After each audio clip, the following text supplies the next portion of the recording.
નમસ્કાર મિત્રો, સ્વાગત છે તમારું આપની યુટ્યુબ ચેનલ ક્યુ શર્મા। અને મિત્રો, આજે આપણે શું ભણવાના છીએ એની વાત પછી કરીએ। સૌ પ્રથમ તમને સ્ક્રીન ઉપર દેખાઈ રહ્યું હશે શું? તો મિત્રો, આપણે તમને એટલે કે ક્યુ સર તમને ગણિતમાં ઓપન ચેલેન્જ આપે છે। શું મિત્રો? ખાસ જુઓ, ઓપન ચેલેન્જ આપું છું। કેમ ઓપન ચેલેન્જ? તો ઓપન ચેલેન્જ એટલા માટે આપું છું કે અહીંથી જે પ્રશ્ન હું તમને બતાવીશ એ પ્રશ્નનો જવાબ જો તમે આપી શકો તો તમે ખરા સ્ટુડન્ટ કહેવાઓ, એટલે કે ખરી તમારી ટેટની તૈયારી છે। અને મિત્રો, ખાસ ઓપન ચેલેન્જ આપી છે એટલા જ માટે વિચારો કે ક્વેશ્ચન કેવો હશે। માત્ર ને માત્ર એક જ ક્વેશ્ચન બતાવીશ, પરંતુ એ ક્વેશ્ચનનો જવાબ જો તમને આવડશે તો મિત્રો તમે કહી શકશો કે તમે ટેટના લાયક છો। ઓપન કહું છું મિત્રો, સીધું મોઢા ઉપર કહું છું તમને કે જો તમને આ પ્રશ્નનો જવાબ આવડશે તો તમે કહી શકશો કે તમે ટેટમાં પાસ થઈ શકશો। મિત્રો, આ પ્રશ્નનો જવાબ જો તમને નથી આવડતો તો એનો મતલબ એવો છે કે તમે તમારી જાતને મૂર્ખ બનાવી રહ્યા છો અને તમારી તૈયારી 0 લેવલ ઉપર છે। માટે મિત્રો, ગણિતમાં ઓપન ચેલેન્જ આપું છું કે આ પ્રશ્નનો જવાબ આપો તો તમે ખરા ગણાવો। તો આગળ બીજી બધી ચર્ચાઓ પછી કરીએ। સૌપ્રથમ તમને ક્વેશ્ચન બતાવું તો ક્વેશ્ચન શું છે તે મોસ્ટ આઈએમપી ક્વેશ્ચન છે કે જેને આવડે એને ઇનામ। એટલે કે જેને મિત્રો આ ક્વેશ્ચનનો આન્સર આવડે એને ક્વેશ્ચનનો આન્સર આપણે કોમેન્ટ બોક્સમાં જણાવવાનો છે, અથવા તો મિત્રો આપણી ક્યુ સરની જે ટેલિગ્રામ ચેનલ છે એમાંથી તમને ક્યુ સરનું ઓફિશિયલ ઇન્સ્ટાગ્રામ એકાઉન્ટનું આઈડી મળી જશે, તો તમે એના પર આન્સર જણાવી શકો છો, એને આપણે ઇનામ આપીશું। તો સૌ પ્રથમ તો શું ક્વેશ્ચન છે એ જાણી લો। તો ક્વેશ્ચન આપણો એવો છે મિત્રો, ક્વેશ્ચન આપણો એવો છે કે ચતુષ્કોણની રચના કરવા માટે, એટલે કે ચતુષ્કોણની રચના માટે નીચેનામાંથી કયું વિધાન ખોટું છે? એટલે કે ચતુષ્કોણની જો રચના મારે કરવી છે તો નીચે 4 વિધાન આપ્યા છે, ઓપ્શન A, B, C અને D। આ 4 વિધાનમાંથી કયું વિધાન ખોટું છે એ તમારે કોમેન્ટ બોક્સમાં આનો આન્સર આપવાનો છે। અને મિત્રો, તમને હું ઓપન ગેરંટી આપું છું કે આખા ગુજરાતમાં જેટલા પણ ક્લાસીસ ટેટની તૈયારી કરાવે છે એ દરેક ક્લાસીસમાંથી જો એક પણ ક્લાસીસે આ પ્રકારનો ક્વેશ્ચન અને આ પ્રકારનું કન્ટેન્ટ આપ્યું હોય તો તમે મને જણાવજો મિત્રો। ઓપન ચેલેન્જ છે, કોઈએ આ પ્રકારનું ક્વેશ્ચન હજુ સુધી બનાવ્યો નથી અને બનાવશે પણ નહીં। તો ખાસ મિત્રો, જેને પણ આનો આન્સર આવડતો હોય એ કોમેન્ટ બોક્સમાં જણાવજો। અને પહેલા તો તમે ક્વેશ્ચનનો આન્સર વિચારો અને આવડતો હોય તો જણાવો, અને ના આવડતો હોય તો વિડીયો સાથે જોડાયેલા રહો। આનો આન્સર આપણે છેલ્લે જોઈશું। કેમ? તો એ પહેલા આના કોન્સેપ્ટ ક્લિયર કરવાના છે કે આ ક્વેશ્ચન આવ્યો ક્યાંથી, આ ક્વેશ્ચન કઈ રીતે બન્યો છે, આ ક્વેશ્ચનનો આન્સર આપણે શોધવો હોય તો આપણે શું કરી શકીએ। આ તમામ પ્રશ્નોના સોલ્યુશન આપણે આજના વિડીયોમાં જોવાના છે। તો શું શીખવાના છે આજના વિડીયોમાં? તો આજે આપણે વાત કરવાના છીએ પ્રાયોગિક ભૂમિતિની મિત્રો। એટલે કે આજે આપણે પ્રાયોગિક ભૂમિતિનો એપિસોડ નંબર 2, કયો મિત્રો? Episode number 2। આપણે એપિસોડ નંબર 2 ની વાત કરવાના છીએ। એટલે કે એનો મતલબ એવો થયો કે ધોરણ 6, ધોરણ 7 અને ધોરણ 8 ત્રણેયમાં મિત્રો પ્રાયોગિક ભૂમિતિ તો આવે જ છે, અને ઘણા વિદ્યાર્થી મિત્રો આને સ્કીપ કરે છે। કેમ? કે એમને એવું લાગે છે કે આમાંથી કોઈ ક્વેશ્ચન બની શકે નહીં। પરંતુ મિત્રો, મેં તમને પાર્ટ 1 એટલે કે એપિસોડ નંબર 1 માં પણ ભણાવ્યું છે કે આમાંથી કયા પ્રકારના ક્વેશ્ચન નીકળી શકે છે, અને આજે આપણે એપિસોડ નંબર 2 ની વાત કરવાની છે। અને એના પહેલા જ મેં તમને ક્વેશ્ચન આપી દીધો છે કે આ ક્વેશ્ચનનો આન્સર શું આવી શકે, અને એ ક્વેશ્ચન મિત્રો આપણે પ્રાયોગિક ભૂમિતિમાંથી બનાવેલો છે। તો આપણે પાર્ટ 1 માં વાત કરી હતી કે ધોરણ 6 અને 7 નું। તો ધોરણ 6 માં જે બેઝિક છે એની વાત કરી હતી, અને ધોરણ 7 માં મિત્રો ત્રિકોણની રચનાની વાત કરી હતી। શેની મિત્રો? ત્રિકોણની રચના। તો ત્રિકોણની રચના કરવા માટે કયા કયા ગુણધર્મોની જરૂર છે, કયા પ્રકારના ક્વેશ્ચન પૂછાઈ શકે છે, આ બધું જ આપણે ધોરણ 7 માં ભણી ચૂક્યા છીએ। એટલે કે ધોરણ 7 માં જે પાર્ટ 1 હતો એમાં ધોરણ 7 નો જે ભાગ છે એમાં ભણી ચૂક્યા છીએ। એટલે કે પાર્ટ 1 માં ઓલરેડી ધોરણ 6 અને 7 આપણે કમ્પ્લીટ કરી દીધું છે। જેને પણ પાર્ટ 1 ના જોયો હોય પ્રાયોગિક ભૂમિતિનો, એ આપણી ડિસ્ક્રિપ્શન બોક્સમાં લિંક મળી જશે, તમે જોઈ શકો છો। તો આજે આપણે ધોરણ 8 ના રિલેટેડ વાત કરવાની છે કે પ્રાયોગિક ભૂમિતિમાં ધોરણ 8 માં શું આવે છે, એના રિલેટેડ ટોટલી કોન્સેપ્ટની આપણે વાત કરવાની છે। અને આજે જે ક્વેશ્ચન લીધો છે આપણે, એ ક્વેશ્ચન મિત્રો ધોરણ 8 માંથી લીધેલો છે। આજે તમને ક્વેશ્ચન બતાવ્યો કે ચતુષ્કોણની રચના માટે નીચેનામાંથી કયું વિધાન ખોટું છે। આ વિધાન મિત્રો આપણે આ ક્વેશ્ચન છે એ ધોરણ 8 માંથી લીધેલો છે. એટલે ખાસ આપણે આજે ધોરણ 8 માં ચતુષ્કોણના રિલેટેડ ગુણધર્મો અને ચતુષ્કોણના રિલેટેડ તમામની માહિતીની વાત કરવાના છીએ. એટલે કે આજે આપણે પ્રાયોગિક ભૂમિતિ નંબર 2 એટલે કે એપિસોડ નંબર 2 ની વાત કરવાના છીએ. માટે ખાસ યાદ કરી લઈએ. તો જેને પણ પહેલા તો આનો આન્સર આવડતો હોય તે કોમેન્ટ બોક્સમાં જણાવી શકે છે, અને જે વિદ્યાર્થીઓને ક્વેશ્ચન ગમ્યો હોય એ વિદ્યાર્થીઓ લાઈક અને કોમેન્ટ બોક્સમાં જણાવી શકે છે કે ના, ક્વેશ્ચન એક લેવલ અપનો છે. ખાસ મિત્રો, આવા પ્રકારના ક્વેશ્ચન પૂછાઈ શકશે. કેમ કે આ વખતે એક તો આંદોલન કરીને પરીક્ષા લાવ્યા છીએ આપણે, અને જ્યારે આંદોલન કરીને પરીક્ષા આવી છે ત્યારે મિત્રો પેપર ટ્વિસ્ટ બનેલું છે, અને મિત્રો અત્યારે કોમ્પિટિશન હાઈ છે, માટે પેપર ટ્વિસ્ટ કરવું એ જરૂરી છે. માટે મિત્રો આ પ્રકારના ક્વેશ્ચન પૂછાઈ શકે છે.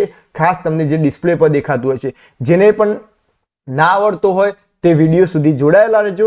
જેને આવડતું હોય તે આન્સર આપી શકો છો, અને આપણે છેલ્લે જોવાના છીએ. તો શરૂઆત કરીએ સૌપ્રથમ તો મિત્રો ચતુષ્કોણની. એટલે કે ચતુષ્કોણ એટલે શું, અને ચતુષ્કોણની બેઝિક માહિતીની આપણે વાત કરીએ. તો ચતુષ્કોણની બેઝિક માહિતીની વાત કરવી છે તો ચતુષ્કોણની બેઝિક માહિતી શું છે, તો એક જ સમતલમાં 4 રેખાખંડોથી બનેલી બંધ આકૃતિને ચતુષ્કોણ કહે છે. એટલે કે મિત્રો આ જે તમને ડિસ્પ્લે દેખાઈ રહી છે એ મિત્રો એક આપણું સમતલ છે, અને એક જ સમતલમાં 4 રેખાખંડોથી બનેલી. દાખલા તરીકે વાત કરીએ, આ એક રેખાખંડ, આ બીજો રેખાખંડ, આ ત્રીજો અને આ ચોથો. એટલે કે એક જ સમતલમાં આવેલા 4 રેખાખંડોથી બનેલી બંધ આકૃતિ. ખાસ મિત્રો યાદ રાખીએ કે બંધ આકૃતિને આપણે ચતુષ્કોણ કહીએ છીએ. એટલે કે 4 બાજુઓ હોય અને મિત્રો એ 4 બાજુઓ બંધ આકૃતિથી જોડાયેલી હોય એને આપણે ચતુષ્કોણ કહીએ છીએ. એટલે કે ચતુષ્કોણ અહીં નામ આપીએ આપણે A, B, C અને D. તો ખાસ યાદ કરી લઈએ કે એક જ સમતલમાં આવેલા 4 રેખાખંડોથી બનેલી બંધ આકૃતિને ચતુષ્કોણ કહે છે. આ હતી મિત્રો ચતુષ્કોણની બેઝિક વ્યાખ્યા. તો ખાસ યાદ કરી લઈએ. અહીંથી મિત્રો ચતુષ્કોણના બે વિકર્ણો થઈ જશે. ખૂણો વિકર્ણ BD અને વિકર્ણ AC, આ બંને એના વિકર્ણો થઈ જશે. એટલે કે ખાસ યાદ કરી લઈએ. અને ચતુષ્કોણને મિત્રો આપણે સંકેતમાં લખવું હોય તો આવી રીતે આપણે લખી શકીએ છીએ. આ મિત્રો ચતુષ્કોણ ABCD નો સંકેત છે. એટલે કે આ એક વસ્તુ આપણે યાદ રાખવાની છે. અને એક નાનો એવો ગુણધર્મ છે જે આપણે યાદ રાખવાનો છે કે ચતુષ્કોણના ચારેય ખૂણાઓના માપનો સરવાળો 360° થાય છે. આ એક નાનો એવો ગુણધર્મ છે જે આપણે યાદ રાખવાનો છે. ત્રિકોણમાં યાદ રાખ્યું હતું આપણે કે ત્રિકોણ ABC એટલે કે કોઈ પણ ત્રિકોણમાં 3 ખૂણાઓના માપનો સરવાળો કેટલો થતો હતો મિત્રો? 180° થતો. એવી જ રીતે ચતુષ્કોણના ચારેય ખૂણાઓના માપનો સરવાળો કેટલો થશે? 360° થશે. એટલે કે અહીંથી મારે કહેવું હોય તો આવી રીતે આપણે કહી શકીએ કે ખૂણો A વત્તા ખૂણો B વત્તા ખૂણો C વત્તા ખૂણો D બરાબર 360°. ખાસ મિત્રો આ એક નાનો ગુણધર્મ છે જે આપણે યાદ રાખીએ. આ તો હતી આપણી ચતુષ્કોણને લગતી બેઝિક માહિતી. શું મિત્રો? બેઝિક માહિતી. પરંતુ જે હવે IMP કોન્સેપ્ટ છે એ હવે ચાલુ થાય છે. કેમ? તો આપણે આ જે ક્વેશ્ચન જોયું મિત્રો, આ ક્વેશ્ચન શું કહેવા માંગે છે, તો ચતુષ્કોણની રચના માટે નીચેનામાંથી કયું વિધાન ખોટું છે? એટલે કે આ જે મિત્રો વિધાનો આપેલા છે એ વિધાનમાંથી કયું વિધાન ખોટું છે કે જેમાંથી આપણે ચતુષ્કોણની રચના કરી ના શકીએ? તો મિત્રો આ વિધાનને જો આપણે સમજવું હોય તો એના માટે જે પ્રાયોગિક ભૂમિતિમાં મિત્રો ચતુષ્કોણની રચના કરવા માટેના જે ગુણધર્મો આપેલા છે એ દરેકે દરેક ગુણધર્મ આપણને ખ્યાલ હોવો જોઈએ. અને આ ગુણધર્મો એટલે કે નિયમો, ગુણધર્મનું બીજું નામ આપણે નિયમો. આ નિયમોના આધારે આપણે કહી શકીએ કે ચતુષ્કોણ રચી શકાય કે નહીં. અને આ તમામ માહિતી આપણને ધોરણ 8ના પ્રકરણ નંબર 4 માં આપેલી છે મિત્રો. શેમાં? ધોરણ 8ના પ્રકરણ નંબર 4. ઘણા બધા વિદ્યાર્થી મિત્રો આને સ્કીપ કરે છે, પરંતુ મિત્રો સ્કીપ કરવું આવશ્યક નથી. એ તમે ક્વેશ્ચન જોઈ શકો છો. ખાસ મિત્રો યાદ રાખીએ. હવે આપણે જોશું કે ચતુષ્કોણ રચવા માટેના કયા ગુણધર્મો ઉપયોગી છે અને દરેકે દરેક ગુણધર્મ પરથી કયા પ્રકારનું ક્વેશ્ચન બની શકે છે. એ તમામ ગુણધર્મો અને કોન્સેપ્ટની આપણે વાત કરીશું. તો શરૂઆત કરીએ ગુણધર્મ નંબર 1 મિત્રો. કયો? તો ગુણધર્મ નંબર 1 એટલે કે નિયમ નંબર 1. તો માપપટ્ટી અને પરિકરની મદદથી ચતુષ્કોણની રચના કરવા માટેનો નિયમ નંબર 1 છે મિત્રો કે જ્યારે પણ બે વિકર્ણોના માપ ઉપરથી સમબાજુ ચતુષ્કોણ રચી શકાય છે. એટલે કે જ્યારે પણ બે વિકર્ણોના માપ આપેલા હોય અને આપણને કહેવામાં આવે કે ચતુષ્કોણ રચી શકાય? તો હા, રચી શકાય. પરંતુ કયો ચતુષ્કોણ રચી શકાય? તો સમબાજુ ચતુષ્કોણ રચી શકાય. એટલે કે જો અહીંથી મારે ક્વેશ્ચન બનાવવો હોય તો કઈ રીતે ક્વેશ્ચન બનાવી શકું મિત્રો? તો ક્વેશ્ચન એવી રીતે બની શકે કે ચતુષ્કોણ ABCD ની રચના શક્ય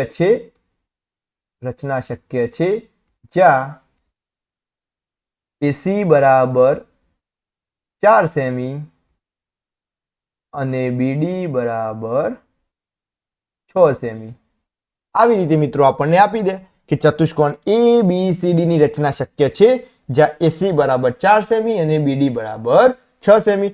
તો આપણે જો ગુણધર્મ 1 જાણતા હશું અથવા તો નિયમ 1 જાણતા હશું તો આપણે કહી શકશું કે ચતુષ્કોણ ABCD ની રચના શક્ય છે. કેમ કે આપણે ચતુષ્કોણ ABCD ની રચના કરીએ જે માહિતી આપી છે એ પરથી. તો ABC અને D. અને મિત્રો એમાં શું આપ્યું છે? AC નું માપ, એટલે કે આ એક વિકર્ણ AC એનું માપ આપણને આપ્યું છે 4 સેમી અને બીજો વિકર્ણ છે BD એનું માપ આપ્યું છે આપણને 6 સેમી.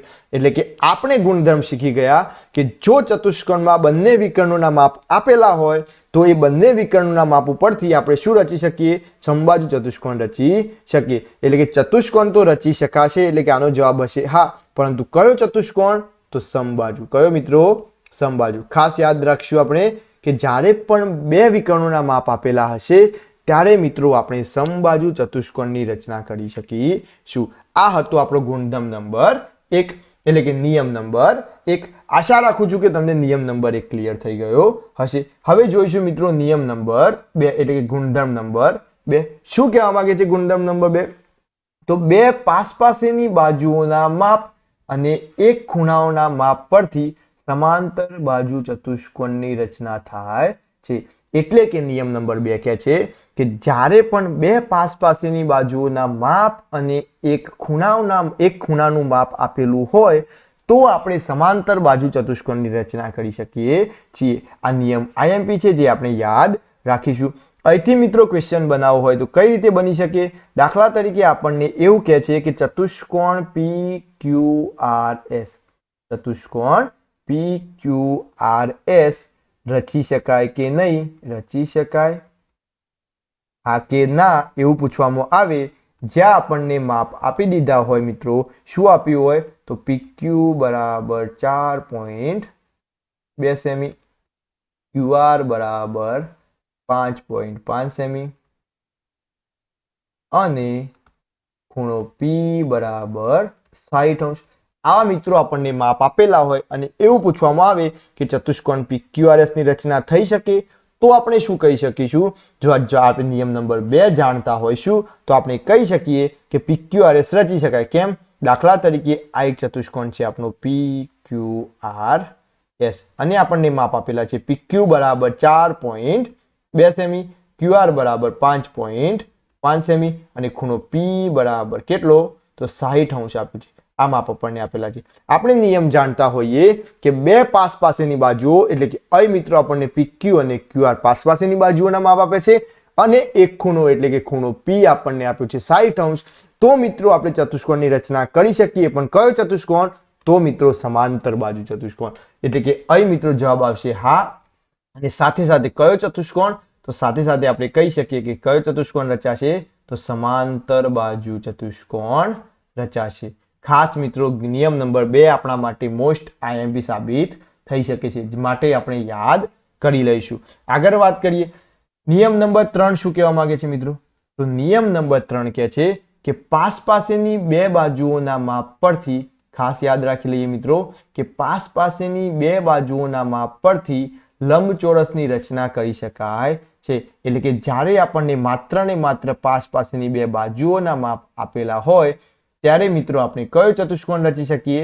તો લંબચોરસની રચના કરી શકીએ છીએ. એટલે કે વાત કરીએ મિત્રો અહીંથી ક્વેશ્ચન મારે બનાવવો હોય તો ચતુષ્કોણ ABCD લંબચોરસ રચી શકાય. લંબચોરસ રચી શકાય? હા કે ના? કે ના. જ્યાં મિત્રો આપણને આપેલું હોય AB બરાબર 5 સેમી અને BC બરાબર 4 સેમી. આ પ્રકારે આપણને ક્વેશ્ચન પૂછી લે કે જો ચતુષ્કોણ ABCD લંબચોરસ રચી શકાય, હા કે ના, જ્યાં AB બરાબર 5 સેમી અને BC બરાબર 4 સેમી. એટલે કે અહીં મિત્રો આપણને આપેલું હોય આ રીતે ચતુષ્કોણ છે આપણો ABC અને D, જ્યાં AB એટલે કે આ બાજુનું માપ 5 સેમી અને BC એટલે કે આ બાજુનું માપ 4 સેમી. તો આપણે જો નિયમ જાણતા હોઈએ કે જ્યારે પણ પાસેની બે બાજુઓના માપ આપેલા હોય ત્યારે આપણે લંબચોરસની રચના કરી શકીએ છીએ. તો અહીંથી મિત્રો આપનો જવાબ થઈ શકે હા. પણ ક્યારે? જ્યારે આપણને નિયમ ખબર હોય ત્યારે. બાકી મિત્રો આપણે ગોટાળે ચડીએ. એટલે યાદ રાખવાનું છે કે જ્યારે પણ નિયમ, જેટલા પણ નિયમ કરાવું છું એ દરેક નિયમ મિત્રો લખી લો અને તૈયાર કરી લો. ખાસ મિત્રો યાદ રાખીએ. આશા રાખું છું કે તમને ક્લિયર થતું હશે. હવે વાત કરીએ ગુણધર્મ નંબર 4 ની.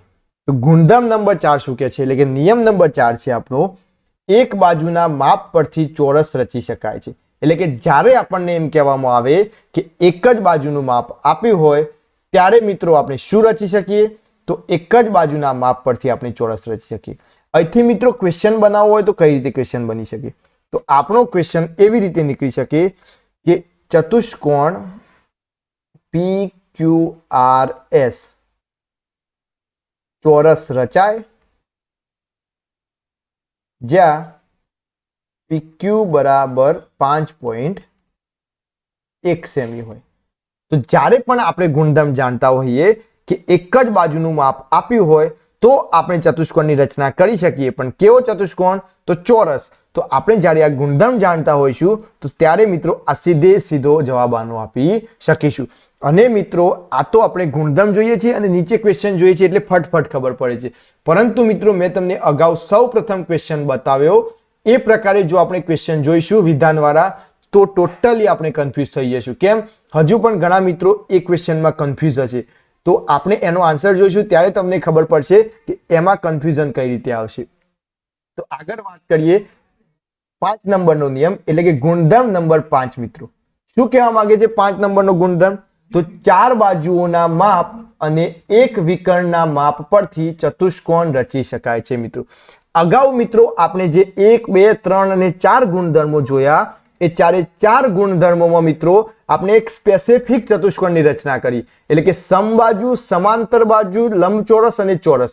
પરંતુ મિત્રો હવેના જે ગુણધર્મો છે 2 થી 3 ગુણધર્મો એમાં મિત્રો માત્ર ને માત્ર કોઈ પણ ચતુષ્કોણ રચી શકાશે. એટલે કે આગળ જે 1 થી 4 જોયા એમાંથી મિત્રો મારે ટ્વિસ્ટેડ ક્વેશ્ચન બનાવવા હોય તો બનાવી શકું છું.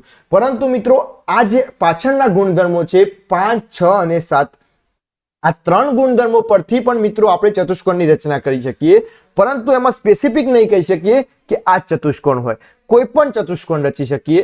પરંતુ આપણે ખાસ યાદ રાખીશું કે 5 નંબરનો ગુણધર્મ કહે છે કે ચાર બાજુઓના માપ અને એક વિકર્ણના માપ પરથી આપણે ચતુષ્કોણ રચી શકીએ છીએ. એટલે કે ક્વેશ્ચન અહીંથી બનાવવો હોય તો કઈ રીતે બની શકે મિત્રો?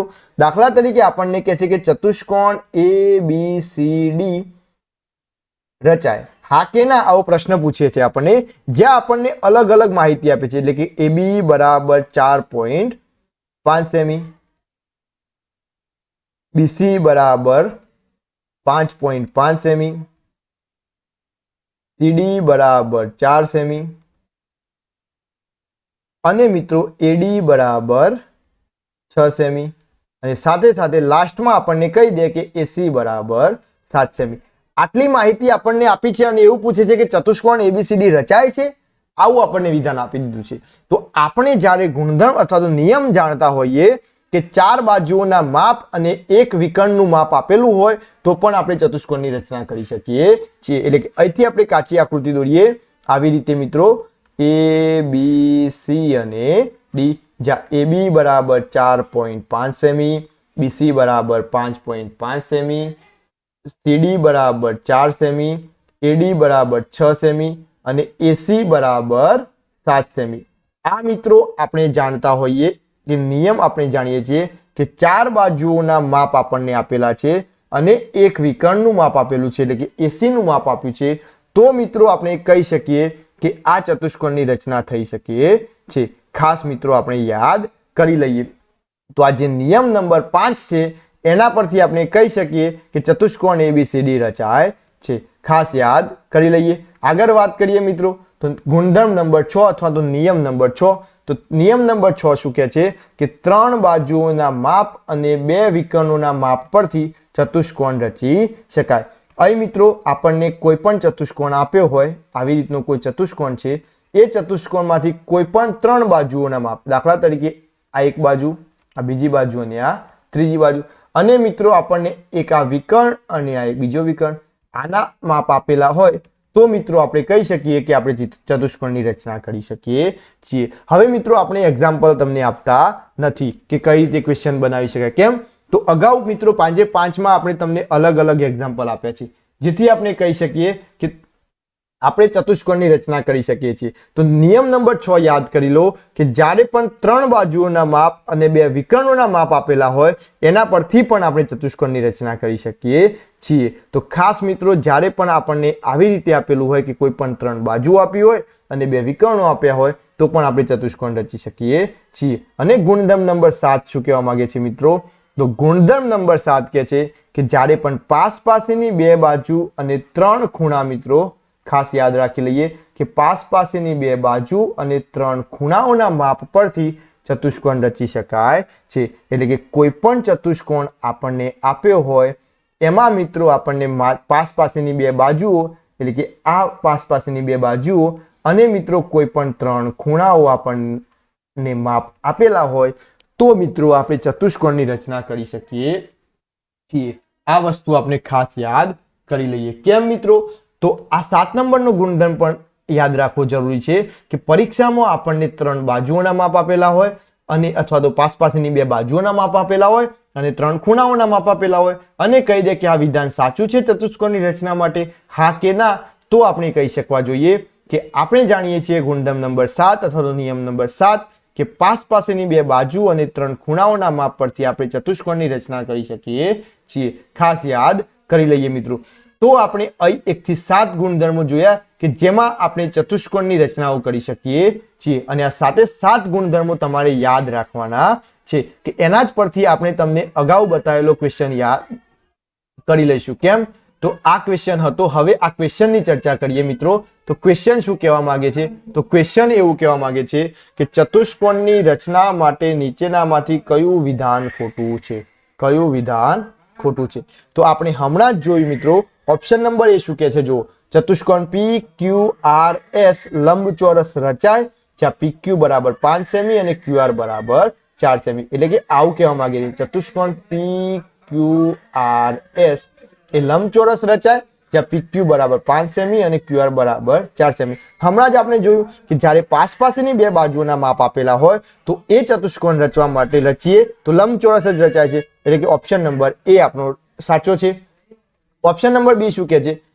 ચતુષ્કોણ ABCD સમબાજુ રચાય જ્યાં AC બરાબર 4 સેમી અને BD બરાબર 6 સેમી, એટલે કે આવી રીતનું કહે છે કે ABCD રચવો શક્ય છે જ્યાં AC અને BD નું માપ આપ્યું હોય। તો આપણે હમણાં જ ગુણધર્મ જોયો કે જ્યારે 2 વિકર્ણોના માપ આપેલા હોય ત્યારે આપણે જે ચતુષ્કોણ રચી શકીએ છીએ એને આપણે સમબાજુ ચતુષ્કોણ કહીએ છીએ, એટલે કે ઓપ્શન નંબર બી પણ આપણો રાઈટ આન્સર છે, વિધાન સાચું છે। ઓપ્શન સી શું કહે છે કે ABCD રચી શકાય, એટલે કે આવી રીતનો એક ચતુષ્કોણ છે ABC અને D એ રચી શકાય જ્યાં AB બરાબર 5 સેમી, ખૂણો A બરાબર 50 અંશ, AC એટલે કે આ વિકર્ણનું માપ 4 સેમી, BD એટલે કે આ વિકર્ણનું માપ 5 સેમી અને AD એટલે કે આ બાજુનું માપ 6 સેમી। તો મિત્રો આવો કોઈ ગુણધર્મ નથી કે આપણે શીખ્યા છીએ કે જેમાં પાસેની 2 બાજુઓના માપ હોય, એક ખૂણાનું માપ હોય અને સાથે સાથે 2 વિકર્ણોના પણ માપ હોય। આવો એક પણ ગુણધર્મ નથી કે જે આપણે શીખ્યા હોય કે જેનાથી આપણે ચતુષ્કોણની રચના કરી શકીએ। માટે મિત્રો આપણે કહી શકીએ કે આ વિધાન તદ્દન ખોટું છે। અને ઓપ્શન ડી તો એવું કહે છે કે આપેલ તમામ સાચા છે, તો ના મિત્રો, તમામ તો સાચા નથી। એટલે કે કયું વિધાન ખોટું છે મિત્રો? તો સી અને ડી આ બંને વિધાન ખોટા છે। કેમ?